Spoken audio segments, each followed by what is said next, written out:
I earn a living. This shark, swallow you whole. I value my neck a lot more than $3,000, Chief. Find him for 3, but I'll catch him and kill him for 10. $10,000 for me by myself. For that you get the head, the tail, the whole damn thing.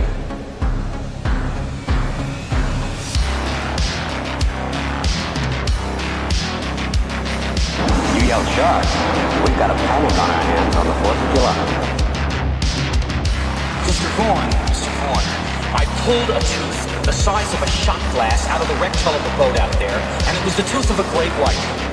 A what? You're gonna need a bigger boat. Love to prove that, wouldn't you? Get your name into the National Geographic. No, I'm not saying that this is not the shark. It probably is, Martin. It probably is. It's a man-eater. It's extremely rare for these waters. But the fact is that the bite radius on this animal is different than the wounds on the victim.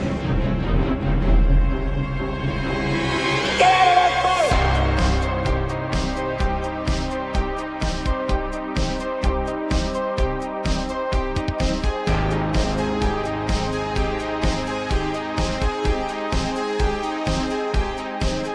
Well, this is not a boat accident. There wasn't any propeller. There wasn't any coral reef. And it wasn't Jack the Ripper.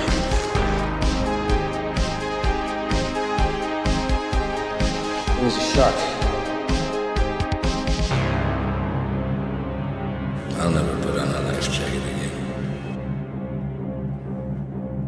again. Welcome back to the Jaws Obsession. Everyone out there, episode 76. Thank you very much for returning back to the Jaws Obsession, where we are here to share with you, prove to you, convince you, or remind you that Jaws is the greatest movie of all time. Also, thank you very much for the many new listeners. This audience is growing by the day with the Book of Quint as it filters out through the world. Many are now listening to the Jaws Obsession for the first time. You might have been here since episode 1. Wherever your Jaws Obsession journey is, I welcome you back to this episode 76, Jaws Universe 1974. Thank you very much for spending your time here. And we are back. It's been a long time. This is 40 days and 40 nights since our last episode, and there has been a lot going on. There are a lot of developments. Not the best news in some places, but in other places, very promising news. There has been a lot of work going on behind the scenes. So I want to catch everybody up with this episode 76, but also this Jaws Universe 1974. Why are we titling that? This probably is an extension of episode 16, the Jaws Timeline Explained, when we introduced the 12-day calendar of the Jaws timeline, that Jaws takes place over 12 calendar days. For some of you that may not be familiar with what we do on this broadcast, is that from time to time, what we do is a forensic analysis where we get down to a frame-by-frame analysis, that type of deep dive into the Jaws universe, into establishing concrete elements from the movie Jaws, and sometimes Jaws 2, in order to create an expanded Jaws universe. And those details are what were included and were the basis for the formation behind the Book of Quint. There has been some questions where many believe Jaws takes place in 1975 because the movie premiered in 1975. But what we're going to do is we're going to show the 5 data points. There's 5 data points that are extracted from frame-by-frame analysis in the movie Jaws that show that inside the movie, it's depicting the Jaws universe. Inside the Jaws universe, the events of Jaws actually do take place in 1974.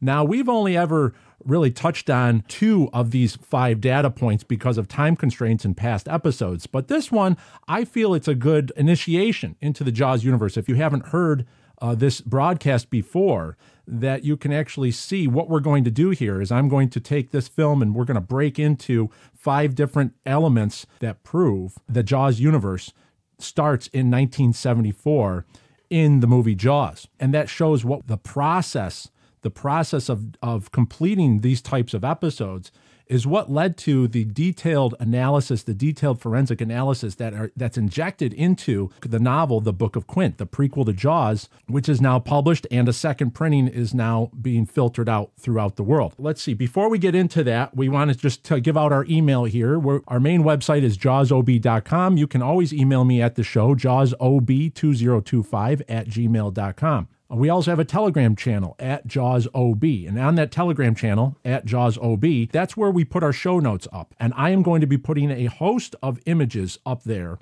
that are going to back up what I'm going to be talking about and see later in this episode, what we're going to be utilizing. And so you'll be able to visually follow along if you go to that Telegram server and you're able to follow along with that imagery. Instagram, the @ Book of Quint over at Instagram.com. The title card for this Jaws Obsession episode 76. I'll also try to have a truncated version, maybe some zoomed in shots of the frame by frame analysis. So you might be able to have a brief photo display that's going to be over at the Instagram post for this episode. And that's going to be over there at Book of Quint over at Instagram. So there's many ways that while you're listening to the broadcast, you actually can dive into the deeper elements and the show notes that we're going to be following along here. Very exciting to actually establish and to just reestablish that the Jaws Obsession is taking the Jaws universe to new frontiers. That is what we've been doing for 75, now 76 episodes. So very exciting to keep going on about this. We do have some news. I want to get to some book news. We do know that it's sold out of its first printing, and a second printing has been completed and now filtering out via secondary vendors from the UK with Amberley Publishing over in the UK. Unfortunately, we are now at March 26, and this was supposed to be the premiere. This was supposed to be the premiere date for the audiobook to the Book of Quint. Unfortunately, we are not at that point. We don't have an audiobook to release. A few weeks back, the audiobook company, out of creative differences, decided to back out of the project, which left us without an audiobook to release. And that's unfortunate, but it's okay. It's okay because we are trying to work with the different avenues in order to bring this audiobook to reality. So there's going to be still we're back into a delay status with that. It's very disappointing on my end because I was able to give these. We had this date set up for many months now, and this audiobook really should have been. Well, we were hoping to have this audiobook out sooner than later. But unfortunately, we're back into a delay status with that. And I have been fielding all of your messages on social media as well as email. And I want to thank you for your patience, but we will get there. The audiobook, the narrator, he's amazing. The audiobook sounds amazing. And we're going to get to that place. We're going to get there. We just have to make sure all those channels are in agreement that the authenticity of the book remains intact. That if there are any changes that are requested, if it affects the authenticity of the story, there is a back and forth that has to be included in those discussions. And that's where you're going to have creative differences with various executives and myself. It's unfortunate that we've reached this point without an audiobook, and I want to apologize for that. But there will be changes coming up, and I want to reassure everybody that when these changes are announced and when things happen like this, my intentions are always to err on the side of the authenticity to the story and the character of Quint. You have to remain authentic. If you try to water it down or neutralize certain elements, then what you're going to have is you're going to have a hollow shell of what the story is. And the impact that you may have already noticed, if you have read the Book of Quint, that impact may be lessened. And that's what I personally do not want to see happen. In going forward, I believe this audiobook, as I was talking to the narrator, John Waters, this audiobook is going to be around for 100 years. That we don't know we're going to be long gone off this planet, and we don't even know how real books will be treated 100 years from now, but this audiobook file will be around. And it's important. It's important to establish where we were at this time as Jaws fans in the year 2024, and being able to leave something that actually resonates into the future, that actually pays tribute to the character of Quint, to Robert Shaw, and to the movie Jaws in the correct way. This is all factoring in, and every decision I make, if there are going to be changes, it's always going to be on the side of staying authentic to the movie Jaws and to the character of Quint and Robert Shaw. Okay, we owe them that. We owe Robert Shaw that. We owe the memory of the men of the Indianapolis, and we owe Captain McVeigh those respects. And that's my feeling. So we're back into delay status, but that's okay because one foot forward, little by little, we're going to get to that destination. There has been so much going on in not just my work with the various storms here in upstate New York, but also with the audio and the book side of things, that there still has been some appearances that have been scheduled. And I wanted to say that it was great to be welcomed to a live Q&A with the Amity Jaws Facebook group over at Facebook on March 16th. I want to thank Martin and Nate for setting all that up, and the live Q&A with all the listeners. Some longtime listeners of the Jaws Obsession were over there. And it was a very great time to be able to hang out and answer questions and just talk Jaws, just take a break from the business and the distribution side of things, and to be able to just to sit and talk about Jaws was a breath of fresh air. And it was great because certain topics and certain views came up on that appearance that I don't normally get into on the Jaws Obsession, because this format is not really my favorite format, just myself and a microphone. And the back and forth when I have guests on, we're able to bring up topics that maybe I don't think of here when I'm on my own. And this was a definite example of that, because so many different topics and avenues regarding either the Book of Quint or the Jaws Obsession, or just my history and my history in the writing and building up to the writing of the Book of Quint were brought up. Marty Milner was on the call. Marty Milner, the construction foreman from the set of Jaws, was on the call, and he had great words to say. It was great to be able to go back and forth with him, as you will see. So what we have is we have a little clip here. I want to play a little clip from that appearance with the Amity Jaws Facebook group, and this is part of a larger video that is now available to all of you to watch. Let's listen to that. That area of research was very important for those three elements.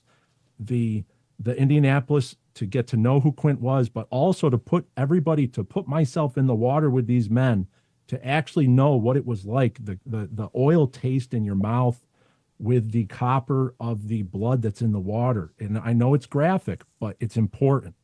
You feel like, I don't want to interrupt you, I'm sorry, but you feel like you're there. Honest to God, for everybody who hasn't read it yet, you will. It's gonna hook you, no pun. It's gonna take you right in, and you feel like you're in the water with those men. My father served in World War II, and he was in the Navy. So he was on, his ship was the ones that did the landing crafts. So, and he was a radio man, and he actually drove the landing crafts in, so wow. He told a couple stories, but he didn't talk about the war much. And I know on your podcast, and you've gone in there, you talk about the post-traumatic stress disorder. Mm-hmm. And Ryan, without a doubt, nobody could read this book and deny that they don't feel like they're in the water with those men. Right. Which I think is, thanks, Mike. That was done intentionally. Is that it was intentionally done. I think some people might feel that I was embellishing, or that it's too long. That's what I'm hearing when from executives, that the beginning is just too much, right? And I'm going, it's supposed to be too much. You're supposed to feel the pain. And I said, if you can make it through that first 11 chapters, then you feel like you survived something, but you feel that something is there and it's never going to leave you again. Also, Ryan, not to interrupt you, but I'm 10 chapters in, and it is very graphic, but there are, and we talked about this before, there are some really nice callbacks to Jaws, and I won't spoil them, but I read a couple the other day, and it put a smile on my face, because it's a really direct callback to Jaws, so it's fantastic. And we did talk about this, is because I do believe all those experiences that Quint has gone through, that it's not just a reference, it's not just a cute reference to Jaws, but that Quint is such a powerful force in Jaws, and he leaves us so fast. That's kind of the haunting. Robin actually had a great review where she called the book haunting, and that was one of my favorite reviews that I ever that I read, because that's the feeling that I had when I watched Jaws. I was haunted by it in that there was something that would never leave. There was something that was incomplete. And when Quint is taken from us, we're shown how powerful this character is and this great performance. And then, like in a flash, he's gone. He's just pulled out, his arms flop to the side, he's pulled underwater, and we never see him again. But I still believe that when the body expires, an energy is still there. And that energy is going to affect how Matt Hooper talks to Chief Brody. And is it possible that Quint was still there in spirit, that it would be the same dialogue that you would actually, that he experienced when Machado is lost and he's talking to Troy? Mm-hmm. And that's why there are things that are designed that I those just came out. They felt like that's right because that's the direction I saw these stories linking. And that was from the Amity Jaws group Q&A that was done on Facebook and they have a very powerful community over there. They're about 30,000 strong. And now, using Mayor Vaughn Productions, Nate has made that available over at YouTube. So I will include the link to that, and it plays like an entire Jaws Obsession episode. So you might be able to say that that's episode 75.5 for the Jaws Obsession. So if you follow that link, and I'll put that link in the description for this broadcast on whatever podcast or broadcast listening platform that you are on, I will put that link in the description so you can click on that after this episode and you can go over there. It runs for almost 2 hours. I was on the call for 2 hours, and we just had a great discussion. It was great to hear the feedback on the novel. And I want to thank Mike. You just heard him. He talked about his father who was in World War II, but also there were many people on the call who brought up family members and what Quint reminded them of certain family members, or they had veterans in their lives. It was such a special time, and it really shows the community that's brought together around Jaws. It shows also that the Book of Quint enhances that community. It's undeniable at this point that community is enhanced because there is now further discourse. There is a expanded dialogue with an expanded Jaws universe. There's now an expanded dialogue that fans of Jaws can have around the Book of Quint as it meshes with Jaws.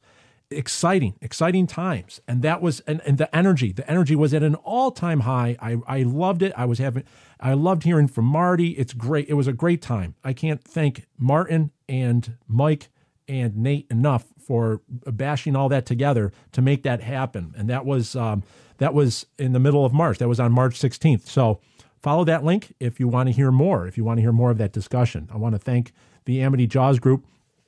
And if you are interested, if you join up that Amity Jaws group, there's going to be a competition this weekend coming up. The weekend of this weekend, for Easter weekend, there's going to be a competition coming up on that Facebook group where I sent 2 signed copies of the Book of Quint over there, and there's going to be whoever answers first to the trivia question, the 2 people will get sent an autographed copy of the Book of Quint. So maybe if you go over there and join up on that Facebook group, you can take part in that. So thank you very much, Martin, for lining that up. But what a good time, what a special moment that was for myself to be able to be part of that large community and to do a live Q&A. There's so much that comes out when I am talking to people and I'm actually interacting. More comes out than what I see here. And because there's times, this format is not easy. This one-on-none format where it's just myself and a microphone, where there's I'm always looking at the clock and am I running too long, and do I expand on this? Do I actually tell a story here? Do you really want to hear a story? Do you want to hear about Jaws? I can almost see people tapping their finger going, come on, get to the Jaws stuff, So I have these moments where I just go, okay, we'll lop that off. We won't talk about that aspect. But when you deal with a Q&A session, now you actually are interacting with people, and the dialogue, it becomes more, it actually goes places that you don't expect. You never expect, because there really isn't any prep. I don't have these questions beforehand. It's exciting to be in that format, and I want to thank them for that invitation. So I urge everyone listening to go over there and give that link that you see in your description to the Amity Jaws Group broadcast of that Q&A. We have another announcement on April 1st over here. I will be at the Liverpool, New York Public Library. The Liverpool, New York is a suburb of Syracuse. There is a book festival there. I was invited to be on a panel of authors. I will be sitting for a Q&A with a panel of authors at that book festival.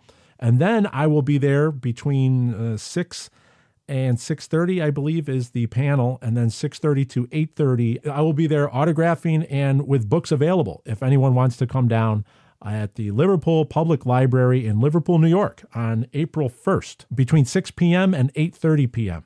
So I will also have a link to that or information of that in the description, as well as over on our website on jawsob.com. I also just booked another appearance. We now have at the Ohio County Public Library at 52 16th Street, Wheeling, West Virginia. June 18th at noon, I will be there to present the Book of Quint at the Lunch with Books event that they hold every month there. And I was invited down to West Virginia, the great state of West Virginia.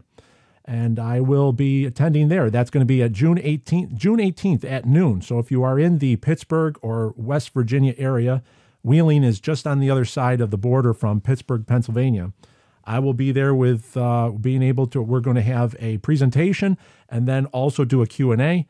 And then we're going to have an autograph session. So we're going to have a lot of fun, talk about Jaws, talk about the Book of Quint. I want to thank Sean for setting that up. I was commenting to him that I have not been back to West Virginia since the great windstorm of 2012. In the summer of 2012, some violent winds knocked out the corridor for transmission lines and power lines from West Virginia all the way to Washington, D.C., and I was down there with crews from upstate New York, and we were repairing transmission lines and we were repairing distribution lines in the countryside of West Virginia. Very, very memorable experience. I love that state. The people were great there. Very nice, very accommodating, very hospitable, and great accents, by the way. So it's going to be exciting to go back. I always wanted to go back to West Virginia, and this is a perfect opportunity. So thank you to Sean and the Ohio County Public Library for inviting me to the Lunch with Books, June 18th at noon. So I will be there and ready to talk Jaws for all the dedicated Jaws fans that are in that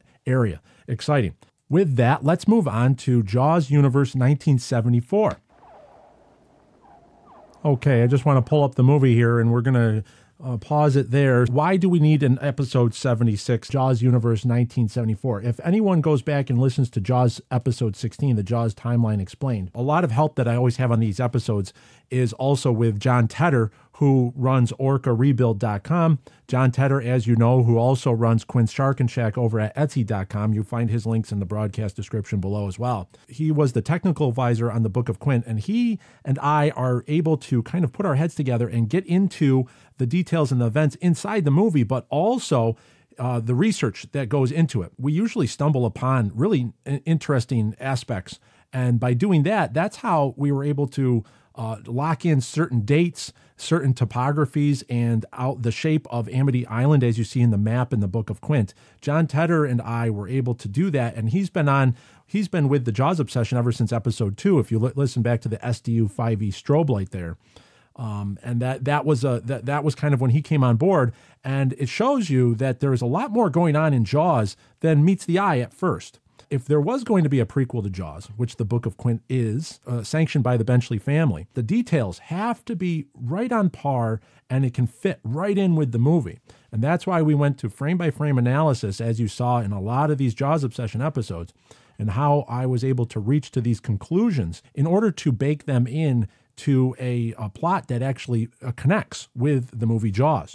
So for that, the first thing you do is when you have to establish a calendar, you have to establish what year does Jaws actually take place. And with that, that's where we have 5 different data points. We have 5 different data points that were extracted. Now, sometimes in the movie, you might have 1 or 2, and that will lead you to some conclusions. Sometimes you might have half a data point, and for that, you have to fill in the gaps with your own information in order to make that become alive. But with the 1974, it was very simple because there is on screen, there are extractions that you can actually make that we know that 1974 is when the movie was filmed, first of all. But so we have to look at when is the filming of the movie, but also what was director Steven Spielberg's intent while making the film. Did he intend for this to be in 1974? Did he not care?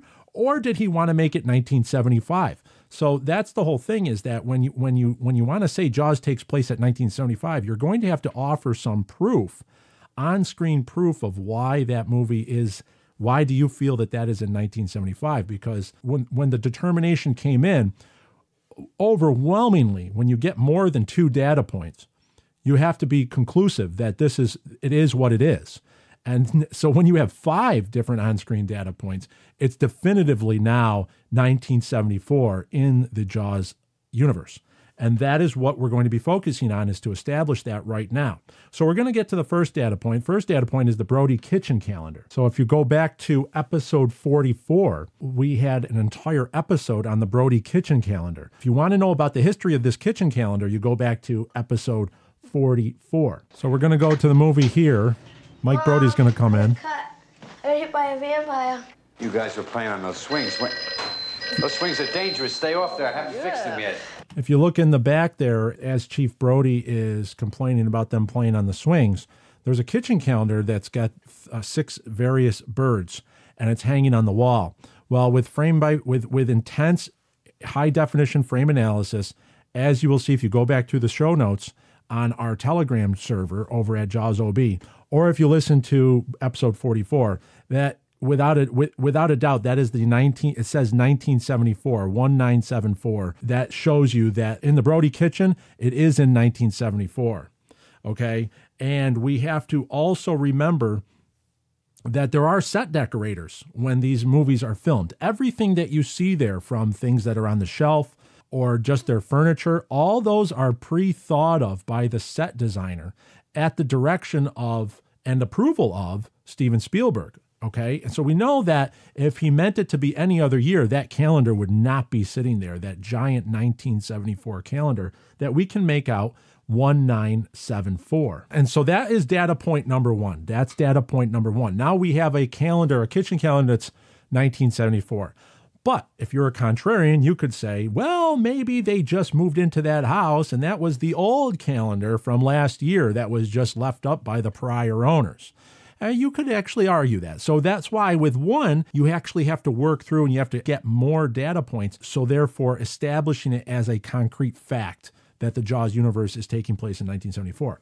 So for that, we're going to go to the second data point. The second data point, obviously, is Brody's police report. What have you got on? Polly, if this new filing system is going to work, you've got to keep that outdated stuff off my desk. Just the pending, all right? So here we have Polly coming in and talking to Chief. Now, this has always been an area of contention because of the dates.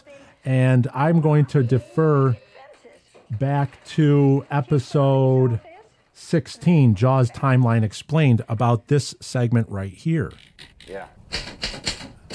As you'll see right there, you will see a date. Right now, focus on the year. The year is 7-4. So he's filling out that form 7-4. Some people focus on why does it say 7-1 when we know that later on the sign later on, it says June 29th, Sunday, June 29th, when Alex Kittner is killed by the shark on the reward poster that's in the town hall. So we know these dates don't match up, but we know that there is a 7-4 there. So now we have 7-4 on the police report, and we know that the calendar says 1974 in Brody's kitchen. Episode 16, I bring on the retired Syracuse Police Department detective Muggsy McGraw and I interview him about expert analysis about what is actually going on with filling out the police report and how is that done when you're investigating a Jane Doe situation and also when you receive her identity. There is something going on that these dates not being matched up, okay, where Brody is pushing the date forward about when the deceased is discovered. Why is he doing that? This is leading to a bigger subplot, in my estimation. In my belief, there's a larger subplot that's never explored as to what is exactly going on. It's almost as if he is keeping her a Jane Doe longer till he can get Matt Hooper on the island to identify as a shark attack, to identify the victim. just because one girl is missing, just because someone is missing and they find parts, he can't really say that's her until they get all the analysis in, until they get the fingerprinting and all that stuff. But also, is there a reason why he's keeping her as a Jane Doe? So maybe that the family cannot come and claim the body just yet, so he can get answers. There must have been a discussion, really briefly, in order to not leave this and jump to another topic, but there must have been a discussion between him and the coroner, and possibly him and the coroner and Mayor Vaughn's assistant, or Mayor Vaughn's business attachés, that were at the recovery of the Chrissy Watkins body. There must have been a discussion where Martin said shark attack, and they said, well, we'll leave that up to the investigators. And what he's doing is he's filling out an entirely new report that's going to be after he gets Matt Hooper on the island, after he gets an independent analysis in, and so he can fill out shark attack. But then when he gets the call that it's shark attack, that the coroner agrees that he's going to fill out shark attack. And then all of a sudden, what's Chief Brody do? Now, the fire chief wants you to go over the 4th of Polly, July. I want a list of all the water activities that the city fathers are planning. Immediately stands up, immediately grabs his jacket, and goes right in to get signs and close those beaches. Now, if he had confirmation that it was a shark attack before, he would have not even been typing that report up.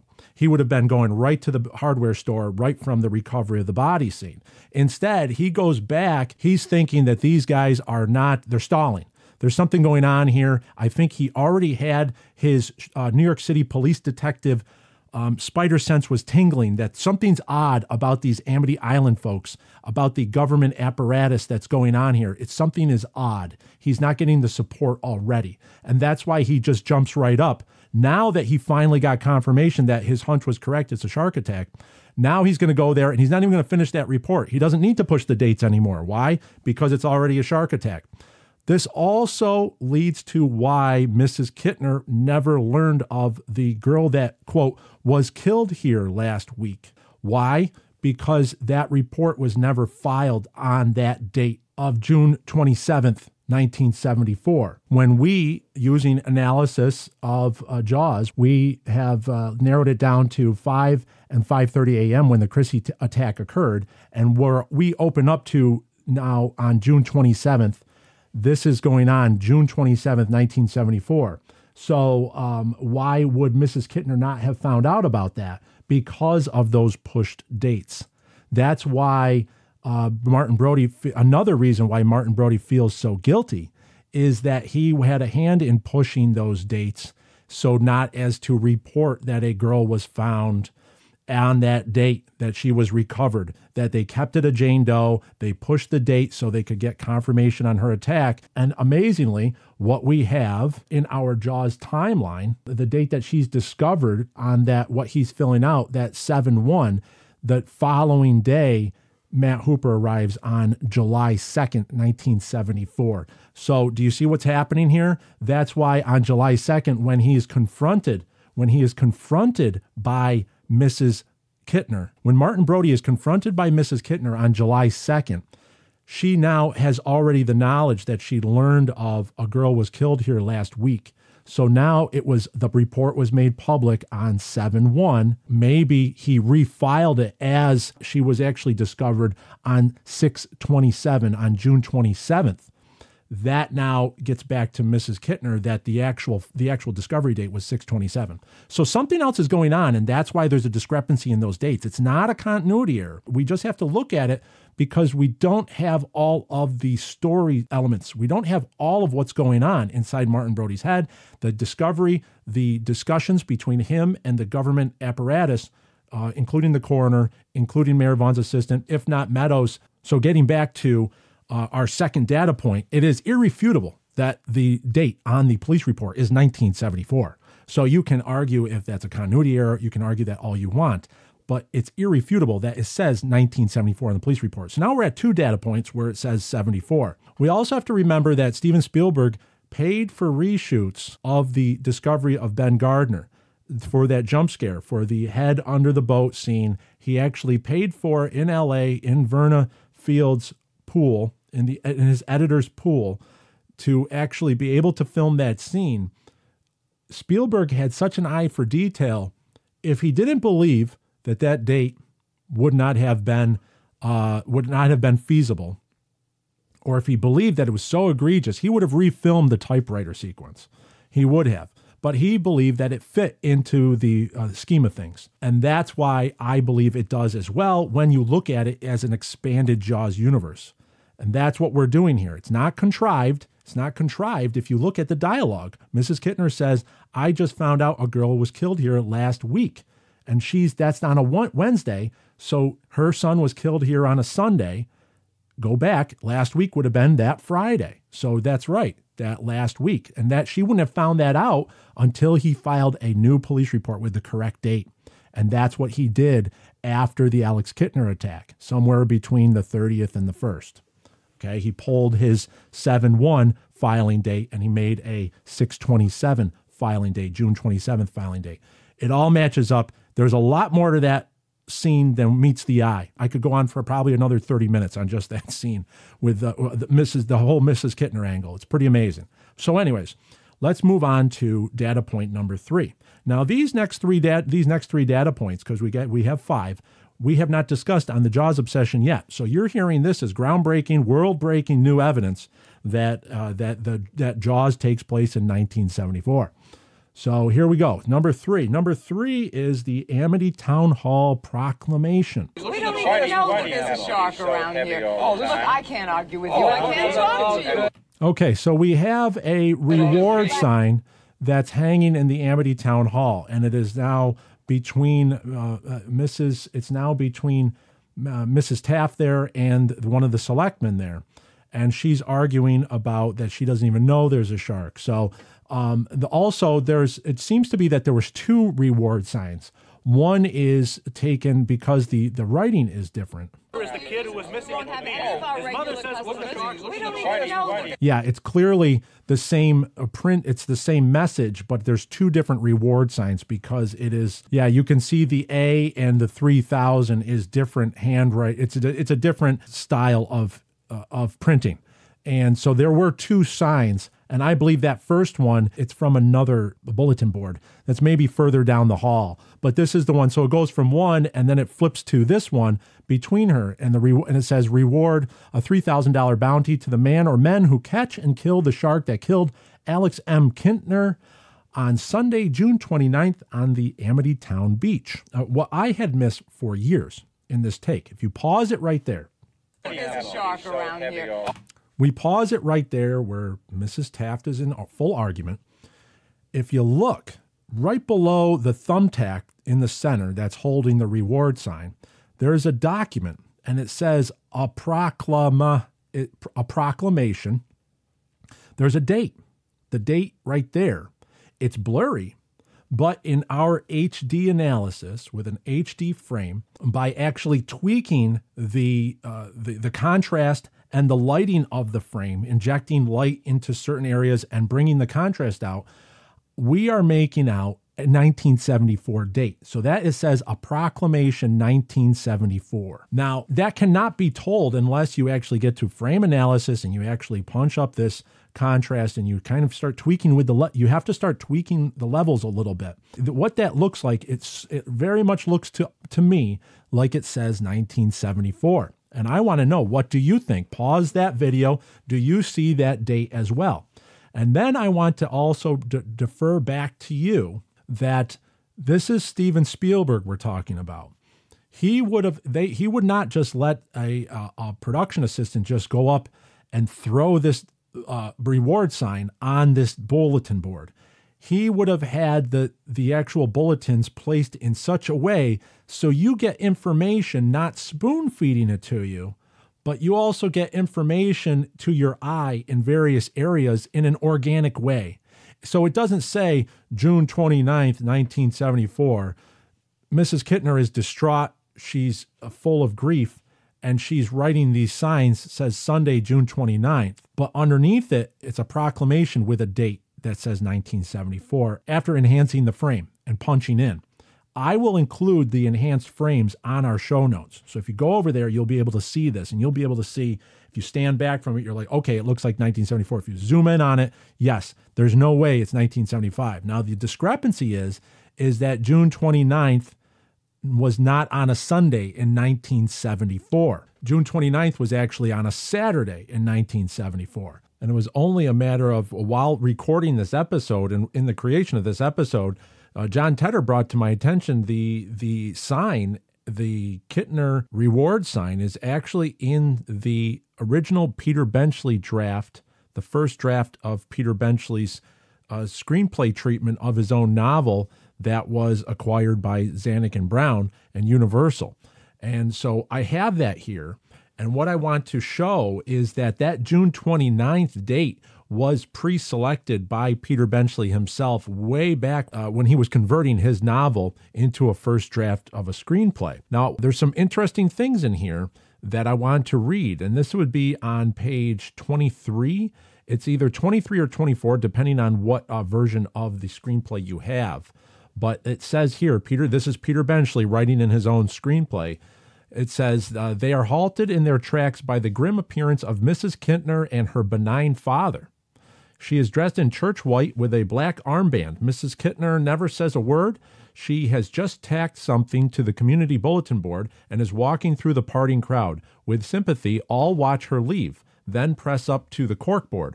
Brody fights his way through everyone until we are standing over his shoulder, staring at a homemade poster that offers, and here's what the poster says, quote, all or a fraction of $3,000 bounty to the man or men who catch and slaughter the shark that savaged Alex M. Kittner, Jr. on Sunday, June 29th in the town of Amity. This shows that June 29th was already in the screenplay, the first draft of the screenplay way back then. What also interesting is that the older man that's following Mrs. Kittner around, that is her father.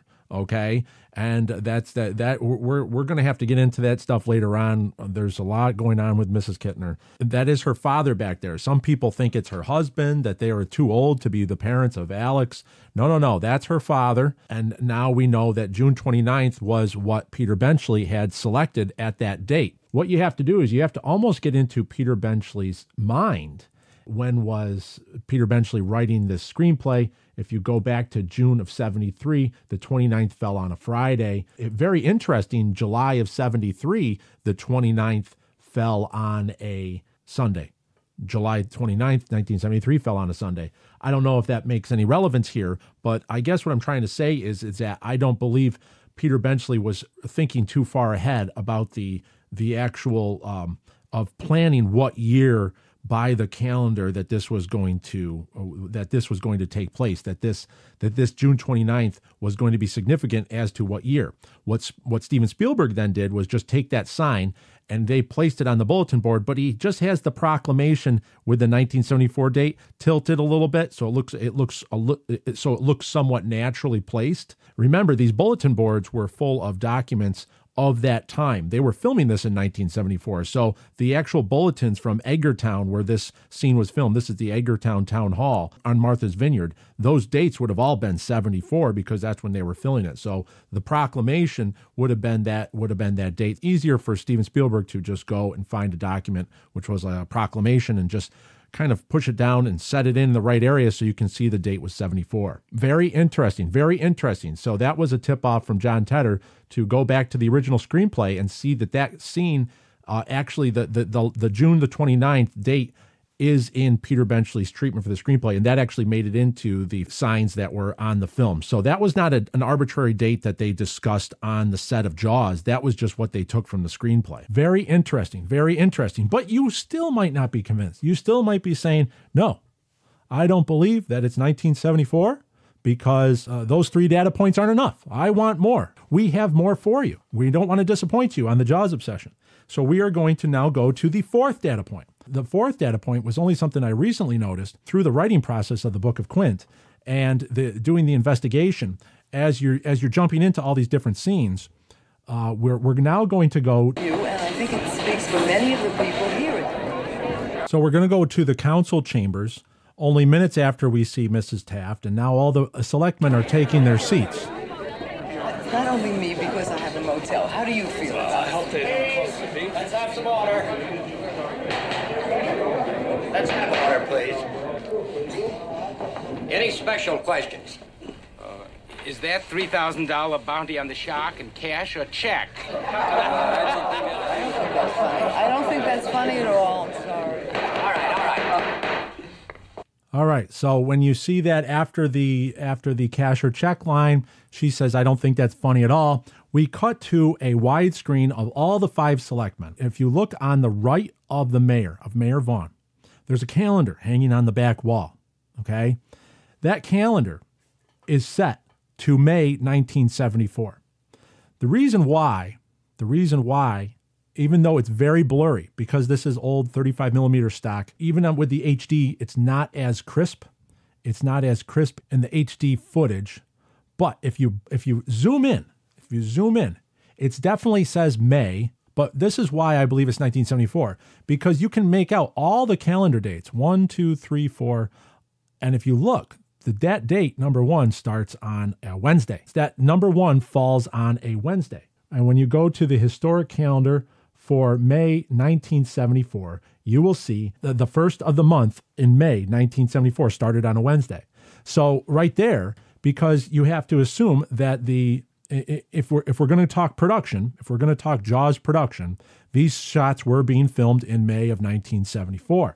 So the calendar this is the actual council chambers for the selectmen on Martha's Vineyard. So there is a calendar sitting there, and it's adjusted to it's on May 1974. Why? Because if you go to May of 75, the first fell on a Thursday. If you go to June of 75, the first fell on a Sunday. If you go to July of 75, the first fell on a Tuesday. But now, if you go to July 1974, the first fell on a Monday. June 1974, the first fell on a Saturday. And if you go to May 1974, the first fell on a Wednesday, which shows that calendar hanging between Bob Carroll. So if you look at the one on the right, that was the real life selectman Bob Carroll, who played Mr. Polk. That's one of the selectmen right there, and he is sitting to our right, so on the left side of Mayor Vaughn, and right between them, right between those two is the calendar hanging on the wall, set to May 1974. Not that we can make out the date because it's still blurry in the background, but we can see what date the actual month starts on, and that shows May 1974 was the first of the month was on a Wednesday, and that's what that calendar indicates. So if we jump into the Jaws universe, what does that tell us? That now tells us that maybe this was the first time that the selectmen actually went back to the council chambers since May. So maybe they hadn't been back there all the month of June. Our calendar shows us that the town hall meeting is now in June 30th. And that the town hall meeting was the day after the Alex Kittner attack, which was June 29th. So now we're in June 30th. So this is the first time all 5 selectmen have actually gone back to have been in the council chambers since the end of May. So one of them forgot to turn the calendar over to June. So I think that's interesting, adds a little human element into the story. The details can all match up now. That having a calendar, a May 1974 calendar, that they forgot to turn the page over to June. And that's a lot of us have done that. So I think that's just so interesting, but it's irrefutable now. It's irrefutable. We now have 4 data points. We have the Brody Kitchen calendar. We have the Brody Police Report. We have the Amity Town Hall proclamation letter that's between the reward sign, that's underneath the reward sign. And now we have the selectman calendar between Mr. Polk and Mayor Vaughn. Very interesting. Okay. Now, you might say, that's not enough. I want number 5. We need 5 data points in order to actually prove that this is 1974. Well, let's go to the 5th data point. The 5th data point, which is so interesting. And we'll have John Tedder to thank for this, because all through Jaws and Jaws 2, the vehicles are shown off. There are vehicles that are featured in Jaws 1 and 2. But especially in Jaws 1, the 2 most prominent vehicles, we have Chief Brody's Chevy Blazer and we have Mayor Vaughn's Cadillac Coupe de Ville. Now, we'll probably have episodes on these vehicles later on, so we don't want to get too much into the details of the vehicle. But what we need to focus on is we need to focus on the registration stickers. That in the state of Massachusetts, you have to register your vehicle Say it's just like that in any state where you have to register your vehicle, go through a safety inspection in order to get that current sticker to show that you are able to drive on the roads legally. What is very interesting here. Okay, so we're going to go back into the Jaws movie. Here comes Deputy Hendricks. Chief, Polly sent me to... Okay, now if you look when he pulls up, if you pause that frame right there, you're going to see a square white sticker on the passenger side windshield of the Chevy Blazer, of the police vehicle. I want everybody to take note that it's a square white sticker. I want to go through the history as you have seen on the title card for this broadcast. You will have seen the white square 1974 Commonwealth of Massachusetts spring inspection sticker that was available at that time. They were white, they were square, and they were 1970, and it says 74 Registry Motor Vehicles, Commonwealth of Massachusetts. That was the spring inspection. What John Tedder was able to provide was also the fall inspection sticker. And that right there is colored red. And we're going to have all of these on our show notes. The red, it was a red square that had the numbers 74 on it. If you go to 1975, the inspection stickers then became rectangular, and it was a green one for the Registry of Motor Vehicles for spring inspection of 1975 that had a 75 on it, but it was green in color and it was rectangular. The fall of 75 then had a blue rectangle and it had a 75 on it. So that was the fall inspection sticker. So if Jaws took place in 1975, then in the Jaws universe, you would have had a green sticker for the spring, or you would have had a blue for those that maybe had inspected, but the blues weren't issued until the fall. So all of these inspection stickers you'd see in the movie would be green rectangles, but they're not. They're actually white squares. And if you zoom in on the frame as he's pulling up, as Deputy Hendricks is pulling up to Martin Brody, to Chief Brody, we have on the enhanced frame, if you zoom in, you can actually see that 7.4. The 7.4, very interesting. But it doesn't stop there, because what is the other vehicle that is featured in the movie Jaws? That's right, you guessed it, that's Mayor Vaughn's Cadillac Coupe de Ville, 1974 Cadillac that Mayor Vaughn has. So there's Martin smoking on the ferry. And there comes Mayor Vaughn's Cadillac with Vaughn's Realty on the door.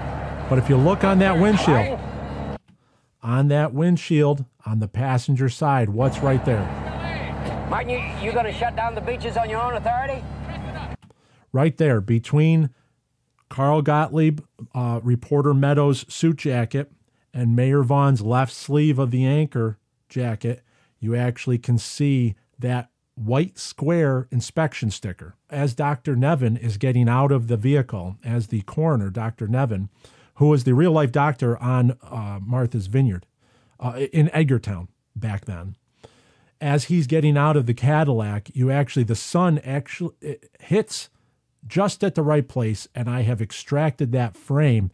And when you punch in on that, you can make out the 7.4 on that window sticker. And also, if you can't make out the 7.4 through enhancing the frame, you can actually see it's a white square sticker. And that was, as you can see by the evidence we're including, that was also the spring inspection for the state of Massachusetts. For all cars in the state of Massachusetts in 1974, the spring inspection sticker was a white square. Also, with these inspection stickers, we're focusing on Mayor Vaughn's Cadillac, and we're also looking at the Chevy Blazer. But if you look at a lot of the other cars that are throughout the movie of Jaws, the ones that don't have out-of-state plates, the one that actually have Massachusetts plates, you actually can see a lot of white square stickers in those windshields on the passenger side of the windshield, indicating that all of that is being taken place, and those are all 1974.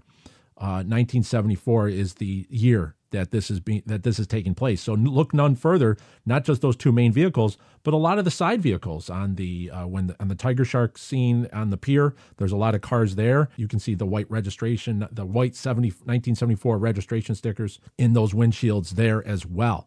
Therefore, that is now the 5th official data point to show that Jaws takes place in 1974. To close this episode out, I want to say, when we're talking about expanding the Jaws universe and the Book of Quint, the process to writing the Book of Quint included 14 months of research.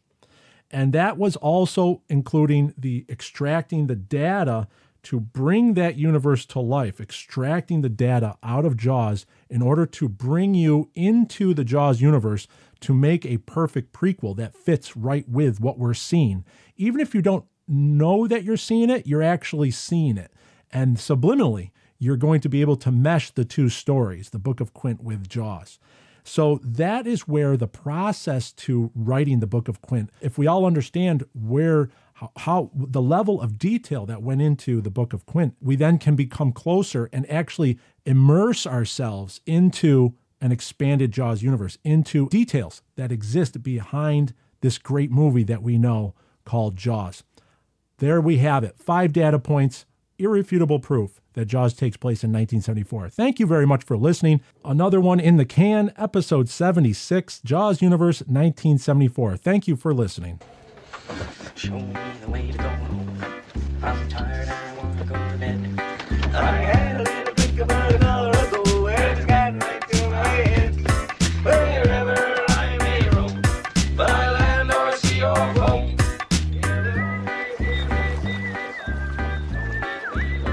Well, it was good to be back. It's good to be back after that extended break.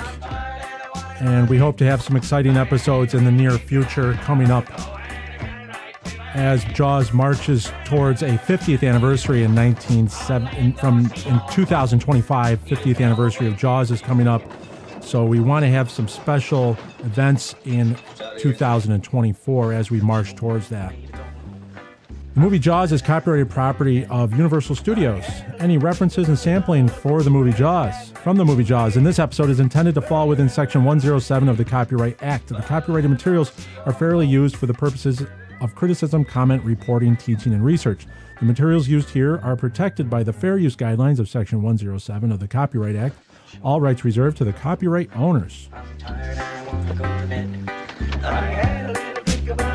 So remember, everyone, just to go follow over to the link that's in the description for the Jaws Q&A that the Amity Jaws group invited me on. And that was a wonderful time. So that's an entirely new episode that you could have the Jaws obsession. A lot of information given out there. Thank you again, everybody, for returning, for hanging with us, and for reading the Book of Quint. The great reviews being left on Amazon. Very appreciative. And for everyone that has done so, I thank you from the bottom of my heart. Until next episode, thank you, farewell and adieu, and show me the way to go home.